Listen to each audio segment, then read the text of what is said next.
Hello, everyone, and welcome back to the No Cap Space. Tyler and Andrew holding it down for you with another preview ahead of one of our post-game shows. We will be live tonight following the LSU and Tennessee game to break it down for you, give your thoughts on what is now kind of, again, a match of heavyweights in the SEC. I feel like LSU was kind of on the rise as Tennessee was kind of on the downward slope, and LSU kind of replaced Tennessee for a couple years here. But now Kim Caldwell has this Tennessee team back in the top 25, back competing with top teams, and now we get to see kind of a prove-it game for both these teams in a way. Obviously, Tennessee coming off the loss to Oklahoma in a game where they nearly came back at one.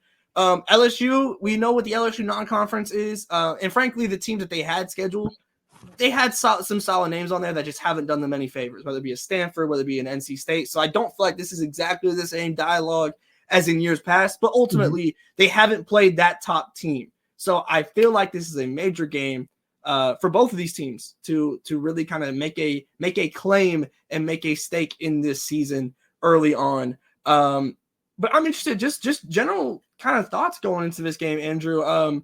Obviously, this Tennessee style is incredibly unique in the way that they play with their hockey substitutions and everything, the line changes. And I think it'll provide an interesting challenge for LSU, but I think LSU has some strengths as well that can cause some problems for Tennessee. So what are you kind of eyeing for this game? Well, a couple of big picture things, I think, jump off the page first. I would say this is the first time that both of these teams have been what you would call nationally prominent, really since the early mid to late 2000s, like the Sue Gunther, Pokey Chapman era of LSU, combined with Pat Summitt's era in the 2000s there with Tennessee. In the time since, there's been a lot of fluctuation with both programs, but these are both historically good basketball programs. And what is nice from a broad perspective is the fact that it feels like we're getting a return of SEC women's basketball. There was a period, a long period, man, where whether it was Andy Lander's Georgia teams, Van Chancellor's Ole Miss teams, Pat Summitt's Tennessee, where the SEC was stacked. Like it was a war. And over the last couple of years, I think it has been a 1 to 2 bid league. 1 to 2 bid's the wrong way of putting that, but like 1 to 2 contender league where it's really been everyone playing catch up with South Carolina. And what Don Staley's success at South Carolina has done is it's forced other SEC schools to open up their wallets and say, we want to compete. Obviously, LSU did that, probably first by hiring Kim Mulkey. Tennessee is taking the swing on Kim Caldwell, and that's paying off. You're starting to see more NIL money flow through places like an Ole Miss, like an Alabama, like a Vanderbilt that is paying dividends and giving us top 25 teams. And then we add Texas and Oklahoma to the conference, and we end up with 2 more top 15 teams. So I think this is just a good celebration matchup on its face for SEC women's basketball and generating interest in the Southeast beyond South Carolina again. I think that is sorely missed in an area of the country where the fans are as passionate as any, and there's as much historical greatness as any around this sport. As far as the individual games go, this feels like another one of those Kim Caldwell learning games. And it's not to say that like a win and loss doesn't matter here, but I think this, if you're a Tennessee fan, you want to know just how far your coach is from a schematic perspective. Kim Caldwell, has years to learn stuff, and I think that's important to note. Like, she's still in her 30s. This is not a coach that has immediate success that you're bringing in with the expectation that in her 50s, she is going to beat teams that have elite X's and O's coaches like a Don Staley, a Kim Mulkey, a Gino Auriemma. She's got time to learn this stuff, and you have to be patient with that concept. The thing with LSU and the thing with all Kim Mulkey teams, frustrating as they are, and as much as they can't keep getting away with it in the way the Breaking Bad meme is, the reason they do is they don't beat themselves late. In fourth quarters of games, they do not beat themselves. And Tennessee's hallmark defensively this year has been forcing mistakes and turnovers and turning those into transition points. And LSU is a team that is, I think, like 14-ish turnovers or so a game, 12 turnovers a game. They do not make significant mistakes from wire to wire. They might have a quarter where they play like crap or a half where they play like crap, but that's kind of been LSU's hallmark even during the national title years with Angel Reese. Like, they might be on a game or be in a game that looks like they are going to lose, and then the other team makes a mistake and LSU doesn't. And that is the difference between a win and a loss. And so to me, that's the thing I'm watching the most with Kim Caldwell as a coach. How much are your players handling the discipline component here of what your scheme is and what you are preaching, and how many mental mistakes in the moments where things get hard, how well are you training them for that in year one? There's a lot of space here, right? Between year 1, 2, 3, etc. for her. But I'm curious to see how much the message permeates in year one about mistakes and discipline and what you do. Pace is going to be an interesting story here. 3-point defense is going to be a massive story here. Oklahoma, I think, did a great job of defending the 3 against Tennessee, forcing them to get inside, forcing them off the line, or forcing them into low percentage shots on the perimeter. Jenny Baranjic actually, she platoon subbed with Kim and matched her sub for sub. So the line changes didn't create a problem because it's we already have a line. Yeah. And I think that's going to be an interesting thing for Kim to learn as a coach, because Kim Mulkey, these top teams have depth to do that. You can overwhelm teams that way when the talent isn't as good, but top 15 teams run 10 deep with really good players. So are you confident that your 10th at Tennessee is better than the 10th at LSU?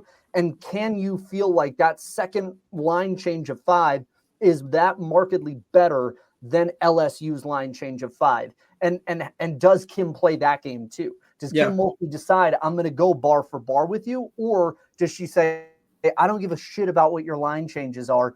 I'm going to put out my rotations and you have to play my way. Yeah. And you're going to have to adjust the way I want to adjust, because that's a lot of a Mulkey team. It's her way, it's her affect, it's her energy. I mean, you coach the way you are as a person. Kim Mulkey is my way or the highway, always has been, always will be, for better or worse or terrible. And and she demands that you have to adhere to her style and be her way. And I think that's Tennessee's challenge. I don't foresee a situation where Kim Mulkey line changes to match Kim Caldwell. I think Kim Caldwell is going to have to scheme to match Mulkey. Yeah, no, I don't disagree. I definitely think from a rotation perspective that we're not going to see that match. And I think OU is I like your point about how teams are going to match that in a way, because OU is honestly, when it comes to not to the way that Tennessee does it, but in watching Oklahoma play, that is not subbing 3 to 4 at a time is not uncommon for Oklahoma.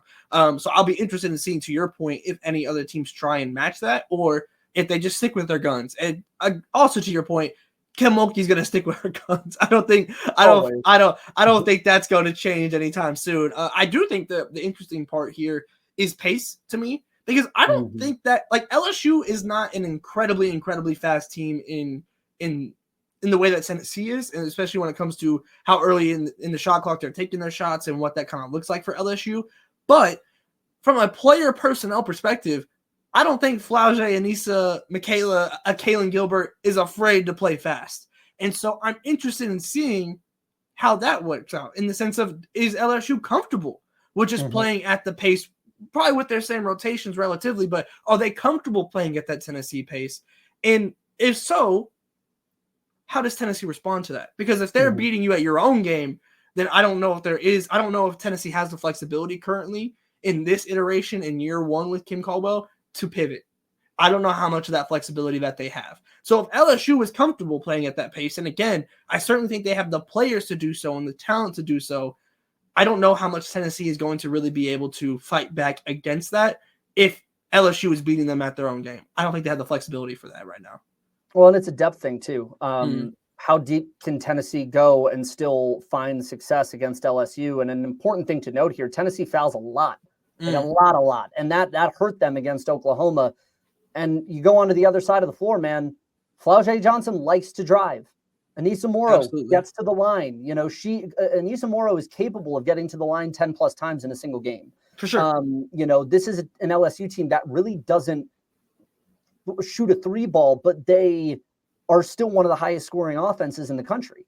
And that tells you where they get their points. And we noted in our weekend wrap show that one of Tennessee's issues against Oklahoma, especially in that second quarter, was like Reagan Beers is just getting layup after layup after layup because they don't have that like centerpiece big yet, and instead are kind of relying on like a Jillian Hollingshead type player, right? And that is kind of the difference here. Like LSU likes to get inside. They like to get to the line. They like to force you to D them up, and then they do the same to you on the other side of the ball. This wouldn't surprise me. It would not surprise me at all, frankly, if LSU beat that ass tonight. Because I feel that this is the kind of matchup that Kim Mulkey absolutely loves, where she wants to get dirty and physical with you. She wants you to play slow. She wants you to be frustrated. And I think she low key loves the idea of these like high, fast paced offenses, that score a shitload of points coming in and getting frustrated. I think she takes pride in that from a certain standpoint. Yeah. So it wouldn't surprise me if that pride kind of transmits over. I bet we get like a 12 to 15 rebound performance out of Anissa Morrow tonight. Sure. Tennessee's a committee approach to rebounding. Anissa Morrow is one of the best rebounders in the country. Point blank period. I think she's in the top 3 among rebounding leaders nationally. She might be she's averaging 14 right now. So she is the national leader in rebounding in NCAA basketball right now. So, I think that's what it's going to be. She's leading the nation in reboundings by 1.1 rebounds a game on average. So she has a sizable lead. I was going to say that's not a small margin when you actually think about it. So it's going to be really interesting to see how that works. And this is a good game too, I think, for two people. I think this is going to be a really good game to see what the pro prospects look like for a Flau'jae Johnson and a Talaysia Cooper. Because on both ends of the ball, I think that we have talked a lot about Flau'jae long-term as a potential WNBA lottery pick, if she decides to go in this year or goes in next year. And I also think Talaysia Cooper has completely transformed herself this year in this offense, being an extremely good player.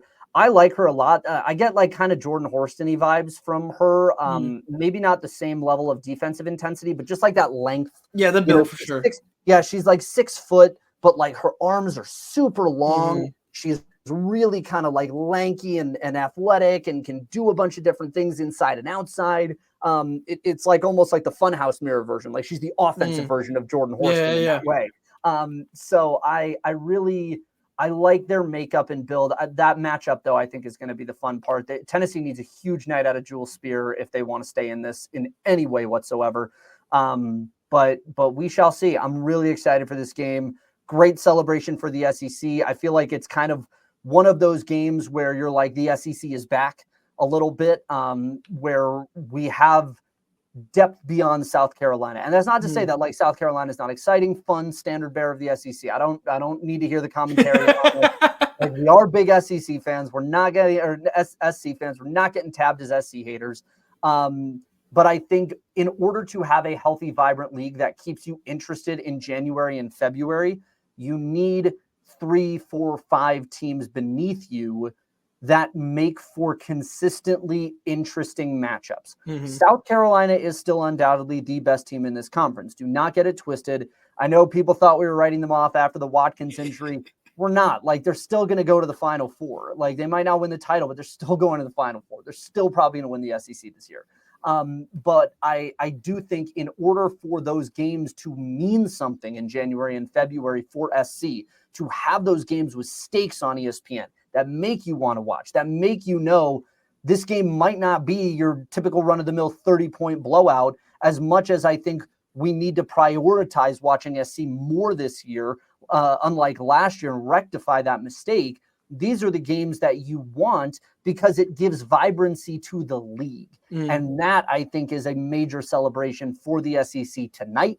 It was what SC and Texas, it's what it's going to be on Sunday when those two teams meet. It's what SC Tennessee is going to be, and SC LSU is going to be, and SC Oklahoma, and SC Kentucky, and all of the other permutations are going to be. This is as deep as an SEC as we have had in a few years, and I am stoked for that concept because it's good basketball. It's athletic defensive basketball. Now we have different styles in here for the first time in a while. Coaches with personality, players with personality, fan bases that give a shit.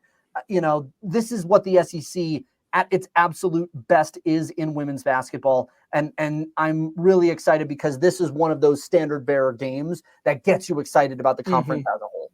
You could even say it means more. Look, man, it meant so much. My Pac-12 died for it. If you could even say it means more.